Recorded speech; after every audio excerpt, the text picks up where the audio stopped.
Assalamualaikum warahmatullahi wabarakatuh.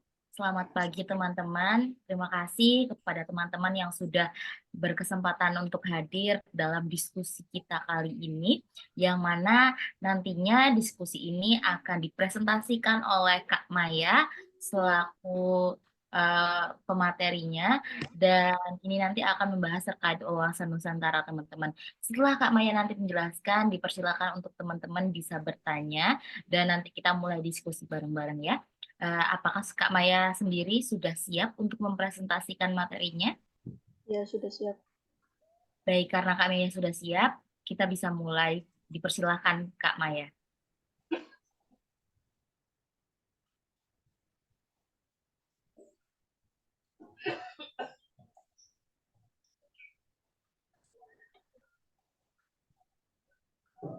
Baik, sebelumnya saya Nurmaya Farihab, NIM terakhir 581 dari kelas 2023 KPK 050.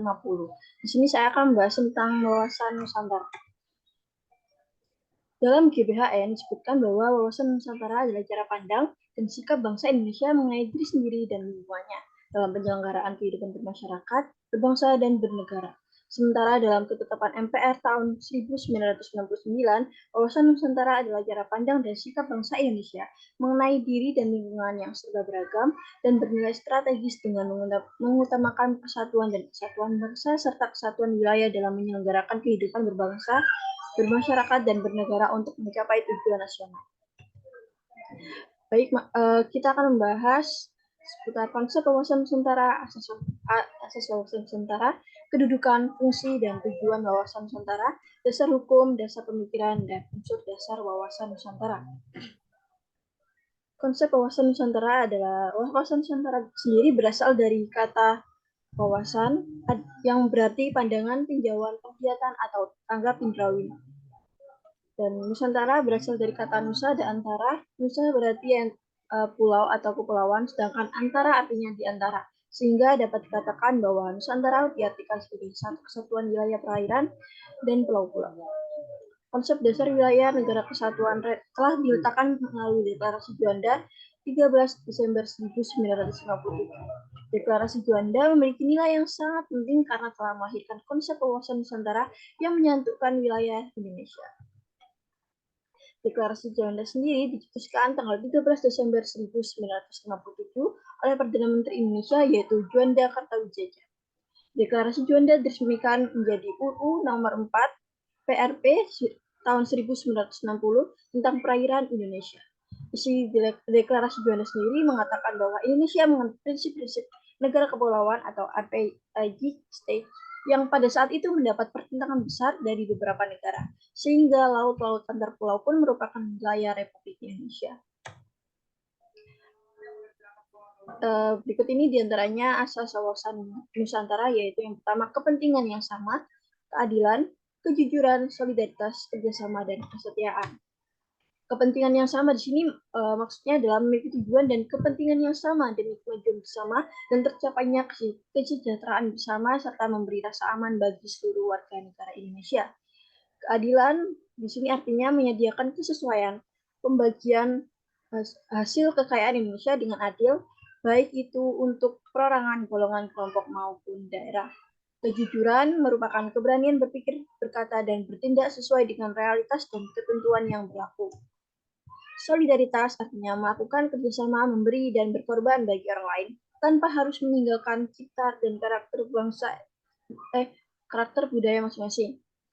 Kerjasama artinya memerlukan koordinasi dan saling pengertian yang didasarkan atas kesetaraan kerja kelompok, baik itu kelompok kecil maupun kelompok besar, sehingga tercipta sinergi yang lebih baik. Kesetiaan memerlukan kesetiaan terhadap kesepakatan bersama tentang bangsa Indonesia yang meliputi kesepakatan yang mulai dirintis dari Budi Utomo tahun 1908, Sumpah Pemuda tahun 1928, dan Proklamasi Kemerdekaan 17 Agustus 1945.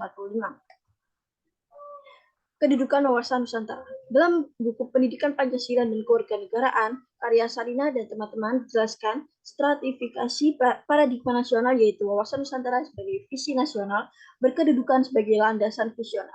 Alasan visional artinya wawasan Nusantara menjadi ajaran yang diyakini kebenarannya oleh seluruh rakyat Indonesia agar tidak terjadi penyesatan dan penyimpangan dalam upaya mewujudkan cita-cita dan tujuan nasional.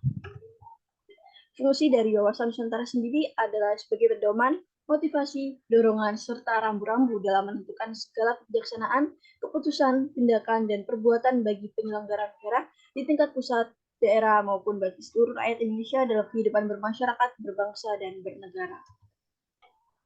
Tujuan wawasan Nusantara dilansir dari buku Kewarganegaraan dan Masyarakat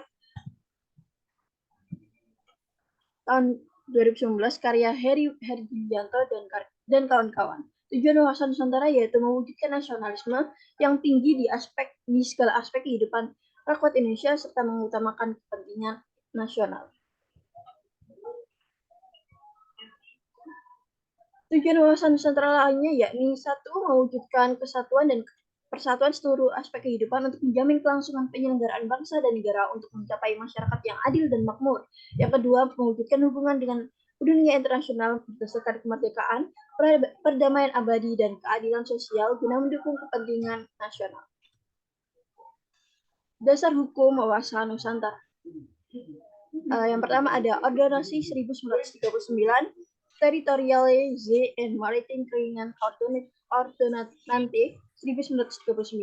Yang kedua Deklarasi Juanda yang seperti yang saya katakan sebelumnya, yang dicetuskan pada 13 Desember 1997. Yang ketiga ada PP nomor 4 tahun 1960, TAP MPR nomor 4 1973.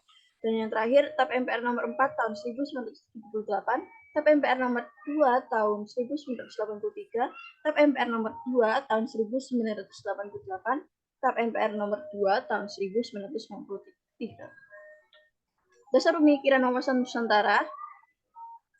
Yang pertama, kedaulatan dan kesatuan wilayah. Di sini maksudnya wawasan Nusantara menekankan pentingnya menjaga kedaulatan dan kesatuan wilayah Indonesia yang meliputi pulau-pulau, laut, dan ruang udara di antaranya. Hal ini mencakup pengakuan terhadap seluruh wilayah Indonesia termasuk wilayah kepulauan yang terdiri dari ribuan pulau. Dan yang kedua, pengelolaan sumber daya alam. Konsep ini mendorong pengelolaan sumber daya alam secara berkelanjutan dan adil guna meningkatkan kesejahteraan masyarakat Indonesia. Pengelolaan yang berkelanjutan berarti mempertimbangkan kebutuhan generasi masa depan dan menjaga keseimbangan ekologi. Yang ketiga, kesejahteraan bersama dan keadilan. Wawasan Nusantara menegaskan pentingnya membangun kesejahteraan bersama bagi seluruh rakyat Indonesia. Hal ini mencakup pemerataan, pembangunan, pengentasan kemiskinan, peningkatan kualitas hidup, dan peningkatan akses terhadap layanan dasar seperti pendidikan dan kesehatan. Yang keempat, kerjasama regional dan internasional. Konsep wawasan Nusantara juga mendorong Indonesia untuk berperan aktif dalam kerjasama regional dan internasional. Hal ini termasuk kerjasama ekonomi, keamanan, budaya, dan lingkungan dengan negara-negara tetangga serta aktif dalam forum-forum internasional. Kedaulatan maritim, wawasan Nusantara menempatkan pentingnya kedaulatan maritim sebagai bagian integral dari kedaulatan nasional. Dan hal ini mencakup perlindungan terhadap sumber daya laut, pengamanan perairan, dan pengelolaan wilayah laut Indonesia. Unsur dasar wawasan Nusantara. Yang pertama ada wadah atau kontur. Kehidupan bermasyarakat, berbangsa, dan bernegara meliputi seluruh wilayah Indonesia yang memiliki sifat serba Nusantara dengan wilayah alam dan penduduk yang dengan aneka ragam budaya.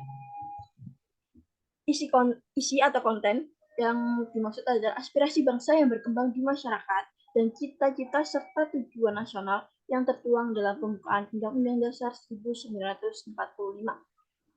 Yang ketiga, tata laku atau konduk. Interaksi antara wadah dan isi mencakup tata laku batinia dan tata laku lahiriah yang mencerminkan identitas diri atas kepribadian bangsa Indonesia berdasarkan kekeluargaan dan kebersamaan. Kesimpulan dari materi kali ini adalah wawasan Nusantara dapat diartikan sebagai cara pandang bangsa Indonesia mengenai diri dan lingkungannya, serta negara kepulauan dengan semua aspek kehidupan yang beragam, yang berfokus pada persatuan dan kesatuan bangsa dan negara Indonesia. Sekian presentasi dari saya. Saya kembalikan ke moderator. Baik, terima kasih pemateri Kak Maya yang telah mempresentasikan terkait materi wawasan Nusantara tersebut. Begitu ya. Baik, sekarang akan saya buka sesi tanya jawab. Apakah dari teman-teman ada yang ingin bertanya? Silakan raise hand terlebih dahulu. Disilahkan.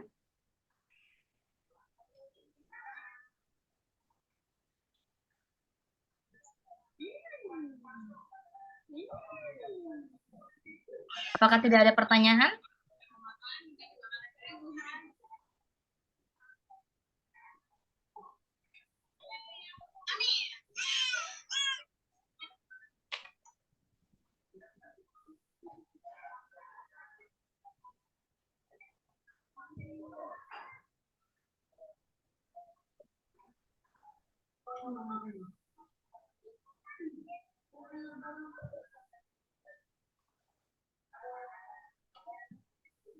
Saya mau tanya, Baik, silahkan Kak Beatrice.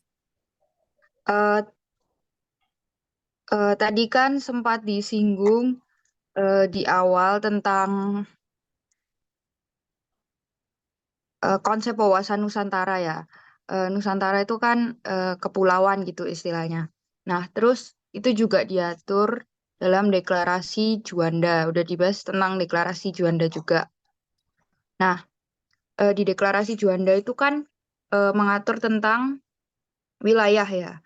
Apakah sudah cukup dengan deklarasi Juanda untuk membuktikan bahwa perairan yang merupakan wilayah Indonesia itu benar-benar secara sah milik Indonesia, seperti itu? Baik, apakah mau langsung jawab atau ditampung terlebih dahulu, Kak Maya? Ya, boleh langsung dijawab saja. Baik, silahkan. Ya. Untuk pertanyaan apakah sudah cukup dengan deklarasi Juanda untuk membuktikan bahwa perairan yang merupakan wilayah Indonesia benar-benar secara sah dan milik Indonesia, itu saya rasa sudah cukup karena deklarasi Juanda diterima oleh dunia dan sudah tercantum dalam konvensi hukum laut PBB atau United Nation Convention dan the Law of the Sea atau UNCLOS pada tahun 1982. Apakah sudah menjawab? Oh, jadi cukup dengan deklarasi Juanda saja karena sudah diakui oleh oleh negara-negara di dunia juga ya. Ya, betul. Seperti itu. Ya, Ya. Makasih Kak Maya. ya, sama-sama. Baik, kita lanjut. Apakah ada pertanyaan lain, teman-teman? Silahkan raise hand. Saya Mbak mau nanya. Oh, baik. Silahkan Kak Gista. Eh, Mbak Maya ini pada slide yang menjelaskan pengertian unsur dasar wawasan Nusantara. Nah, salah satunya kan adalah tata laku. Apa yang dimaksud tata laku itu batiniah dan tata laku lahir? Iya, itu. Sudah, Mbak. Oke, saya langsung menjawab. Maksud dari tata laku batinnya dan tata laku lahirnya, yang pertama, tata laku batinnya sendiri mencerminkan semangat dan mentalitas bangsa Indonesia, warga negara berlandaskan falsafah Pancasila untuk membentuk mental bangsa yang meliputi cita, rasa, dan karsa secara terpadu.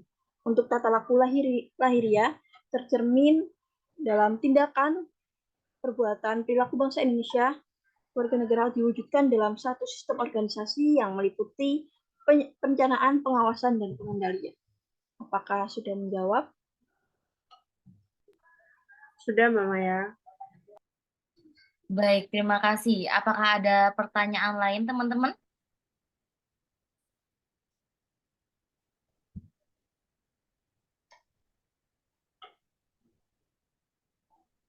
Atau mungkin bisa diwakili? Atau siapa yang ingin bertanya?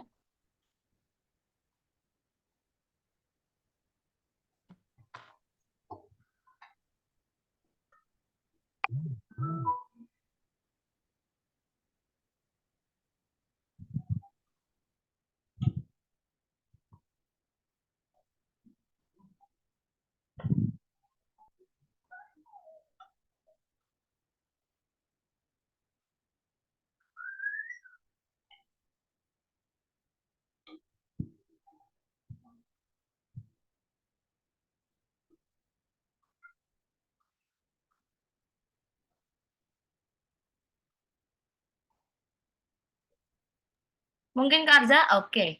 Kak Arza, kenapa tepuk tangan? Sorry, sorry. Oke, silakan bertanya.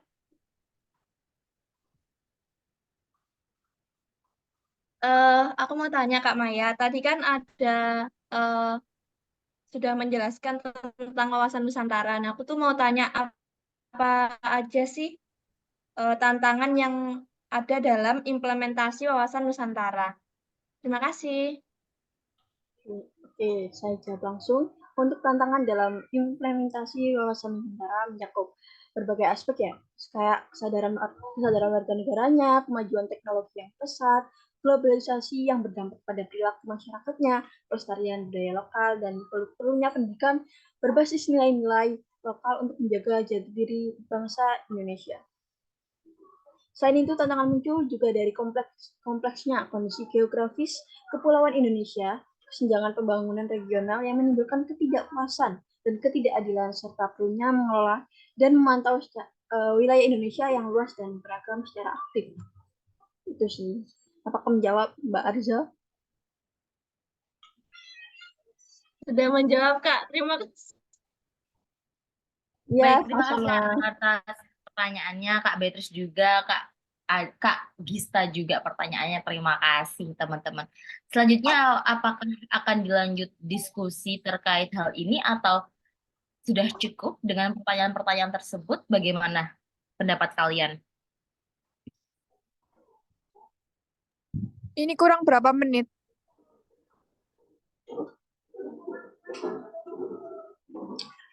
Kayaknya 10 menit.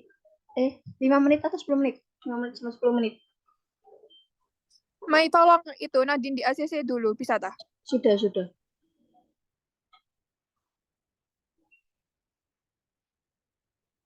Sudah masuk. Iya, udah masuk, Kak.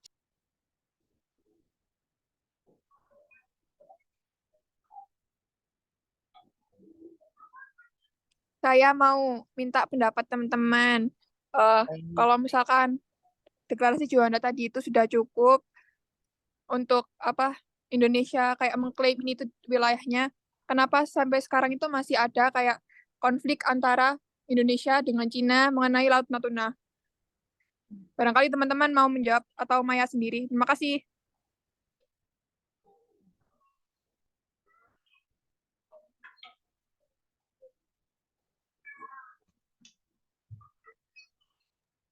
Baik, silakan teman-teman yang ingin mungkin ada pendapat lain tentang pernyataan Kayla.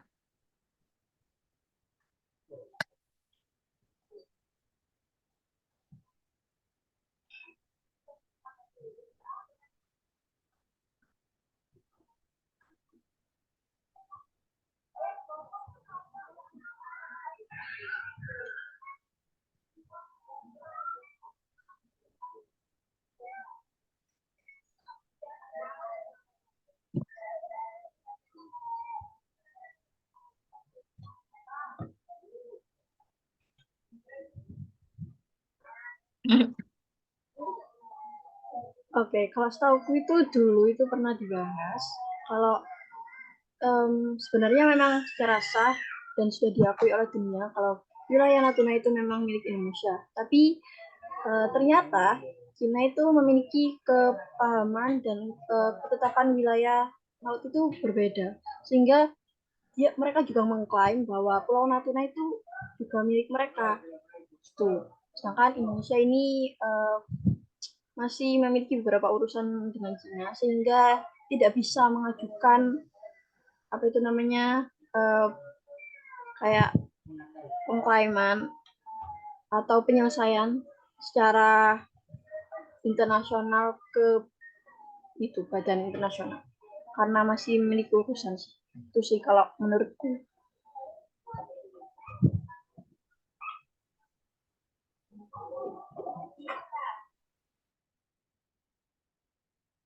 Baiklah, apakah diskusinya sudah cukup atau masih ada tambahan lain? Menurutku udah cukup banget sih. Makasih Maya. Oke, baiklah. Apakah ada yang ingin didiskusikan lagi? Ini kan tadi Maya bilang tentang Cina itu memiliki pemahaman wilayah laut yang berbeda gitu kan. Nah, bukannya harusnya kan negara-negara itu kan masuk di dalam itu kan yang konferensi hukum laut itu kan. Bukannya harusnya pemahamannya itu sama gitu. Kan Cina kan juga termasuk negara yang ada di konferensi hukum laut kayak gitu. Nah, aku masih bingungnya gitu. Maksudnya pemahaman apa yang berbeda sama negara-negara lain kayak gitu.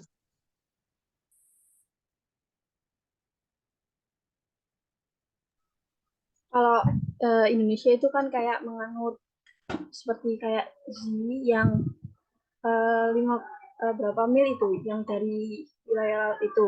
Nah, kalau Cina itu eh, nggak tahu ya gimana, tapi maksudnya kayak lebih jelasnya gimana.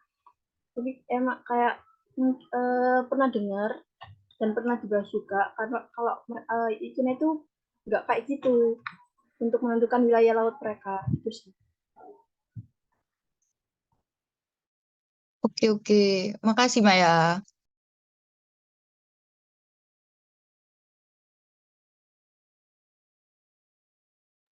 Baik, apakah sudah tidak ada yang ingin didiskusikan lagi? Sudah tidak ada. Baik, terima kasih teman-teman atas antusiasismenya. Berhubung waktunya juga sangat terbatas, terima kasih teman-teman. Jangan lupa kita sesi dokumentasi terlebih dahulu ya, untuk membuktikan bahwa kita belajar. Baik, ayo, maksudnya, yuk kita foto, gitu. Gitu, ayo kita foto guys. Baik, ayo, oke. 3, 2, 1. Baik lagi, 3, 2, 1. Baik, terima kasih teman-teman atas antusiasmenya. Selamat istirahat, selamat berleleh-leyeh di weekend ini. Semoga teman